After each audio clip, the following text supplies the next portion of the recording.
Welcome to Medicine Made General, where real doctors break down real health issues. Whether it's a simple question or a complex concern, we're here to help you take charge of your health with confidence. I'm your co-host, Katie Cavanis Crowley, GIM's Communications Specialist. I'm joined by my co-host, Dr. Beam Lasher, Interim Director of GIM. This is part one of a special two-part series featuring Dr. Claire Snyder. Part one focuses on how cancer specialists and primary care providers work together to take care of cancer survivors. Then, in part two, we will explore the power of the patient voice in cancer care and how Claire is working to ensure the survivor perspective is incorporated into their care. Thank you, Katie. As many people might be aware, October is Breast Cancer Awareness Month. And today, we're not going to just be talking about breast cancer. We're going to be talking about cancer survivorship. And we're so happy to have Dr. Claire Snyder, who's a researcher who's really made her career and her really impacted cancer survivors with the work that she's done. And I'm wondering, Claire, if you can explain what cancer survivorship really is and how you got interested in this field. Yeah, well, first, thanks so much for the opportunity to join the podcast today. I'm really pleased to be with y'all to chat about cancer survivorship and what it really means. And I'm glad you asked about the definition because cancer survivorship actually has many definitions, but the most popular one you see in the research field is that cancer survivorship starts at the time of diagnosis. And there's no distinction in terms of whether you're a cancer survivor or not based on whether you have finished treatment or whether you're expected to survive the disease or whatnot. I remember, having dinner with a friend who doesn't work in this field probably a decade ago, and we were talking about cancer survivors, and she was like, well, what about the non-survivors? And I said, oh no, they're all cancer survivors. Mm-hmm. And it's so important to us to think about the fact that anyone who has ever had a diagnosis of cancer is impacted by that and has their own survivor experience. And so I think while it's a broad definition, it's a really useful definition. And other definitions go even broader than that. And they'll include the family and loved ones of the person who is diagnosed with cancer because they also go on their own cancer journey along with the patient who they love and care about. And with 1 in 3 people expected to experience cancer and 1 in 6 expected to die of it, I think it's fair to say that we are all in some way a cancer survivor. I've certainly witnessed the cancer journeys of my family and friends, and I would say that my research has really been inspired by their experiences, including those who have lived many years after a diagnosis and those whose lives have tragically been cut short. Thank you for those definitions, Claire. For our listeners who don't really know you, and given that the field of cancer survivorship is so broad, I was wondering if you could give some specific areas that you do research in. Yeah, cancer survivorship is incredibly broad, and there are many areas of investigation. Some people look at how do you prevent cancer in the first place, and others look at what is the best approach for screening and early detection. My own 2 areas of research focus on people who have had a diagnosis of cancer and how cancer specialists and primary care providers work together to take care of the whole patient in this experience. And another major area of my research is ensuring that cancer patients' quality of life is taken into consideration and used to inform their care. So it's not just about some numbers on some lab tests, but it's about the patient's own experience. Thank you for that.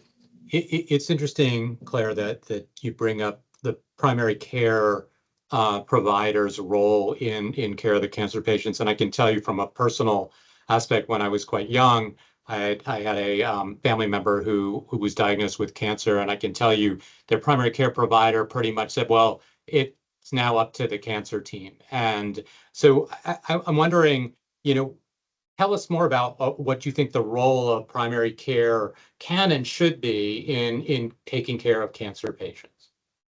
Yeah, so I think we've seen an evolving role of this. And I think, if you look back decades ago, I think your family members' experience where care was handed off to cancer specialists was pretty much the expectation because people were routinely dying of their cancer. But through advances in treatment, we now have millions and millions of cancer survivors who have gone through their treatment or who are living chronically with the disease and are expected to survive it for years, even though we haven't been able to rid the patient of their cancer. And so when you think about the unique role of the primary care provider, in an ideal situation, this is a provider who knows the patient best. And that positions them not only to deliver care, but also to serve as a quarterback of the patient's overall care. And so they have a critical role in counseling on preventing cancer, helping ensure that required screening is done, and advising patients as they navigate follow-up for any concerning results. Now, it's still true that once someone is diagnosed from cancer, the cancer specialists come in and take the primary role in caring for the patient. But even then, it's important to keep in mind that many patients won't just have one cancer doctor, they'll have 2 or 3 cancer doctors. So there's the surgeon who cuts out the tumor. There are medical oncologists who treat using chemotherapy and other medicines. There are radiation oncologists who treat using radiation therapy. So even then, the primary care provider who has a long-standing relationship with the patient can be really helpful as patients are navigating this complex cancer care. And then another critical aspect of cancer survivorship is making sure that we remember that the cancer is not the patient. The patient is a whole person. And that person probably had some health issues even before they had cancer. And what we need to make sure of is that those other health issues don't get neglected and ignored while we're doing the work to treat and manage a patient's cancer. And again, the primary care provider is the one who is best positioned to see the patient as a whole. So I want to ask more about, caring for cancer survivors. You previously mentioned, 1 in 3 people are expected to experience cancer in their lifetime. 1 in 6 expected to die of it. Can you talk more about, what are the key aspects of caring for cancer survivors? Right. That's a great question because cancer survivors each have their own unique journey. So you have cancer survivors who maybe had a surgery and then they went on their merry way. You have other cancer survivors who may have cancer that has spread throughout their body and no treatment is going to be able to get rid of all the cancer. But with advances in treatment, they might live for years or even decades with managed chronic disease. And so for all of these cancer survivors, we need to think about 4 different things. And the relative importance of those 4 different things varies depending on that particular survivor's journey.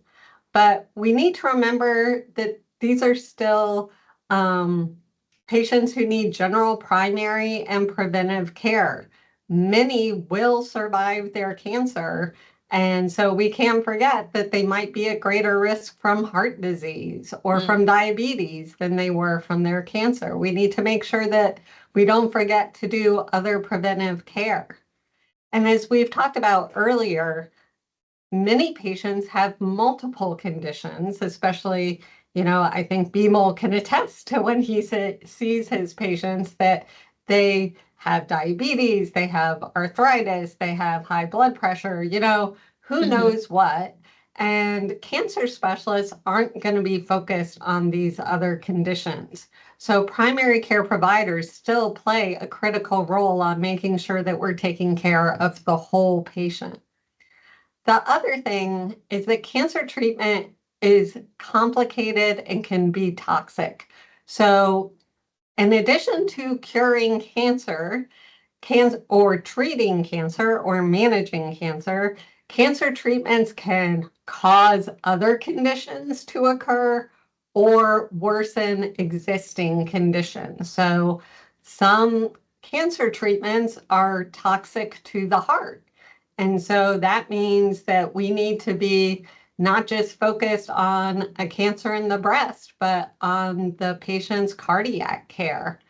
And then finally, there are what we call surveillance tests, and those are tests to follow up on the prior cancer to make sure that it hasn't come back or to catch it if it has.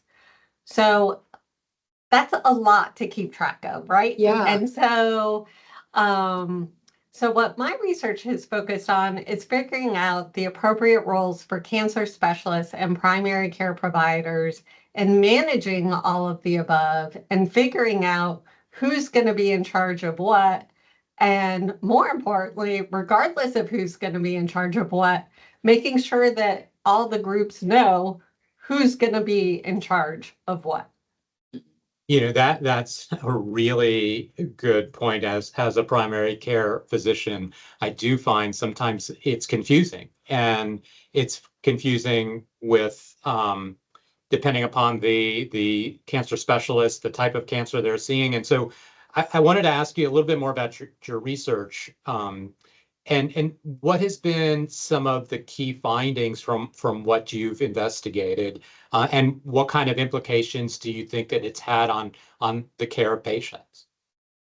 Yeah, so I've been really gratified by the opportunity to study this relationship between primary care providers and cancer specialists. And, this is definitely something that I've seen in family and friends who I've known where they haven't known what follow-up they need and who's going to be in charge of it. So what my research has found is that, unsurprisingly, cancer specialists are more involved in the cancer-related aspects of care. And that could include both treating the cancer, but also, the surveillance tests, the mammograms for breast cancer survivors, or the colonoscopies for colon cancer survivors, where primary care providers are more involved in the other parts of survivors' care. But what we've also found is that these roles and responsibilities are dynamic.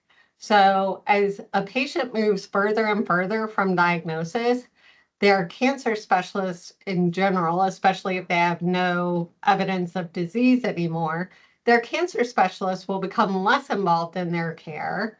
And then their primary care provider will, be taking on more and more responsibility for the patient's overall care.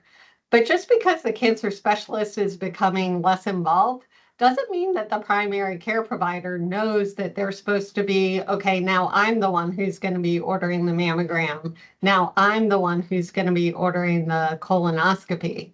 So we need to make sure that primary care providers know what parts they're supposed to be picking up and when they're supposed to be picking up those parts.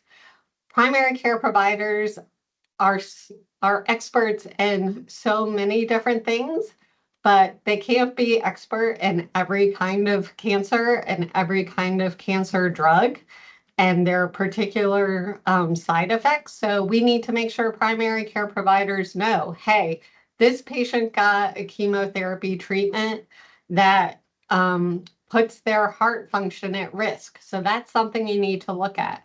Or this patient is on a medication that could be thinning their bones. So this is something that you need to keep on top of.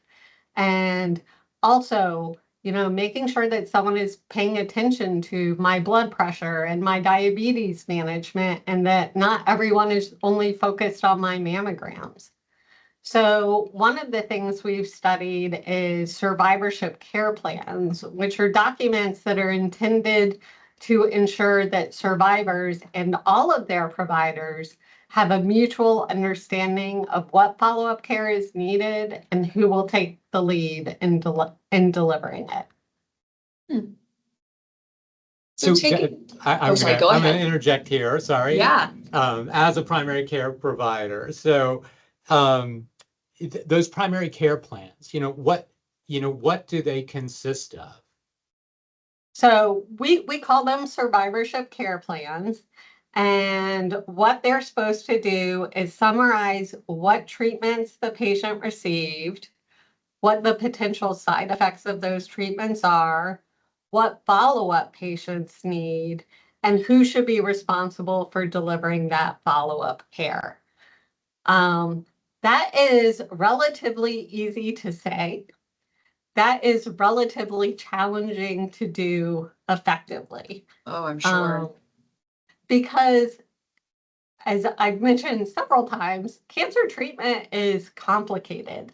And do we really need every PCP to know every single drug and how many cycles and how many doses? Or do they just need to know, hey, this is a patient who had a chemotherapy where you need to be alert to the possibility of bone thinning or heart problems or worsened blood glucose control. And so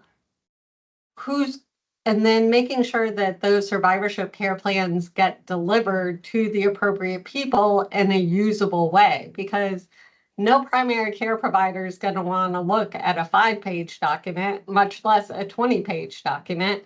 So how do we give them the key information so that they can manage the cancer at the same time that they're managing all the other things that they're managing for that particular patient? Yeah, Bimal, I think you and I kind of had similar questions. And Claire, if we could maybe expand a little bit more on, how care is delivered. I would love if you could give maybe some examples or just talk a little bit more about how your research has led to changes in the patient setting and how that care is given to them.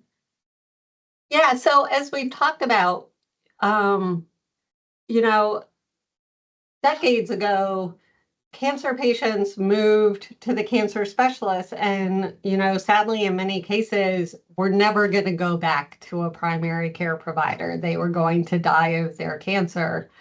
And as our treatments have become ever more successful and patients are living so much longer, cancer centers and cancer providers have had to change the way that they deliver care, because otherwise they would have no room in their schedules for new patients. All they would be doing was seeing their cancer survivors, and they actually, wouldn't have time to see all of their survivors. Mm-hmm. So our own cancer center has used the results of our research to design how they deliver survivorship care and how they conduct survivorship care planning. On the other side of the coin, with the primary care providers, with they're having more and more survivors in their practice, but all of these survivors may have very different cancer types, cancer histories, cancer treatments. They require a certain level of expertise to be able to manage all of those implications effectively. And here at Johns Hopkins, we're incredibly fortunate to have a primary care for cancer survivors clinic in general internal medicine. And this includes primary care providers who are experts in the impact of survivorship, including the surveillance for cancer coming back, or as well as general primary and preventive care, chronic conditions, and these long-term and late effects of cancer. So that's things like I might have become fatigued and I'm still fatigued, and it might be I felt fine, but now I'm having problems with my heart function. And these primary care for cancer survivors specialists can focus on the whole patient, but bring the lens of their cancer survivorship expertise to the survivor's care. Mm.